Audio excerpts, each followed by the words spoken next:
మీరే అంటున్నారు 10 years పాలన 1 year పాలన కంపేర్ చేస్తే 1 yearలోనే మొత్తం చెడ్డ పేరు తెచ్చుకున్నాను మీరే అంటున్నారు కదా. మరి అలాంటప్పుడు మరి ఆ వ్యతిరేక విధానాల మీద మాట్లాడాల్సిన మీ నాయకుడు బయటికి రావాలి కదా. ఎందుకు బయటకు మాట్లాడుతున్నాడు కదా అందరు కేసీఆర్ నాయకుడు. నేను ఒకటి చెప్తా ఉన్నా, అందరూ మాట్లాడుతూ ఉన్నారు కదా కేసీఆర్ నాయకుడు కాదని ఎవరు అన్నారు. కానీ ఆ పార్టీలో ఉన్నారు కదా, ఏ పార్టీ అయినా కూడా ఇప్పుడు అందరూ ఇప్పుడు మొత్తం పొద్దుగా లేతే రేవంత్ రెడ్డి ఒకటే మాట్లాడుతున్నారు. అపోజిషన్ లీడర్ 100% అపోజిషన్ లీడర్ మాట్లాడుతున్నారు కదా. మాట్లాడలేనటువంటి సందర్భంలో వచ్చి 100% మాట్లాడతాడు. కానీ ఇక్కడ మాట్లాడుతున్నారు కదా, కేటీఆర్ మాట్లాడుతున్నాడు, హరీష్ అన్న మాట్లాడుతున్నాడు, గంగుల మాట్లాడుతున్నాడు, అందరూ మాట్లాడాల్సిన వ్యక్తులు మాట్లాడుతున్నారు, ప్రజల సమస్యలు తీసుకొస్తున్నారు, మాట్లాడుతున్నారు కదా. హరీష్ రావు మాట్లాడట్లేదా, కేటీఆర్ మాట్లాడట్లేదా?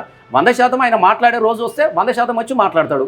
కానీ ఇక్కడ ఉన్నటువంటి మాట్లాడే ఇచ్చే అవకాశం లేదు కదా. ఇక్కడ బూతులు తప్ప, తిట్లు తప్ప, ఓట్లు తప్ప ఏమైనా మీకు కనబడతా ఉన్నాయా? ఒక మనిషిని మనిషిలాగా చూసే సమాజంలో ఉన్నదా? పేగులు మెడకేసుకుంటాం, గుడ్లు వీకుతాం, వాళ్ళు అంటారు చూడు ఎంటికలు బఠానీలు, ఇది కొంటాం, అది కొంటాం, ఇది చేస్తామని ఏం మాట్లాడుతారు? అట్లాంటి మాటలు ఒక పాలకుడు అందరు ఎగ్జాక్ట్లీ మీరు అన్నది. కాబట్టి ఆయన వచ్చేసి ఇట్లాంటి మాటలు పడడానికి కోసం నువ్వు సంస్కారవంతమైనప్పుడు పాలన ఉన్నప్పుడు ఎస్ ఒక డిబేటు, ఒక సమస్య ఉన్నాడు మాట్లాడుకునేటప్పుడు మాట్లాడే విధానం, వాతావరణం అంటే ఎవరైనా మాట్లాడతారు. కానీ కొంతమంది అంటారు చూడు మూర్ఖులతోని వాదన అనేది తప్పు అని చెప్పేసి వాళ్ళు మారరు. నువ్వు ఇంత పెద్ద హోదా ఉన్నది, ఎంత గొప్పగా ఇలా తెలంగాణ రాష్ట్రంలో నువ్వు కనీసం జై తెలంగాణ అనుకుంటా నువ్వు గద్దెనెక్కి కూర్చున్నావు. ఇంత గొప్ప అవకాశం వచ్చింది, నువ్వు ఎంత గొప్పగా ఉండాలని నీ ఆలోచనలు, మనుషుల పట్ల ఎంత గౌరవం ఉండాలి నీకు.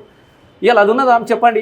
ఎవరినంటే వాళ్ళని బెదిరించుడు, సోషల్ మీడియాలో పెట్టుడు, ఇది చేసుడు, అది చేసుడు, తిట్లు, బూతులు, అసలు భయంకరంగా ఉన్నది. పరిస్థితులు మంచి లేదు. అసలు మనది తిట్ల రాష్ట్రమా అనిపిస్తుంది ఇప్పుడు. ఒట్ల రాష్ట్రం, తిట్ల రాష్ట్రమే తప్ప వేరేది లేదు. ఎందుకు ఇవ్వంటున్నది? చేతగానప్పుడు అమలు చేయడం, చేతగానప్పుడు ఇతరులను బడి తిట్టడము, బెదిరించడము, ఇది జరుగుతూ ఉన్నది తప్ప మనిషిని మనిషిగా గౌరవించే పరిస్థితి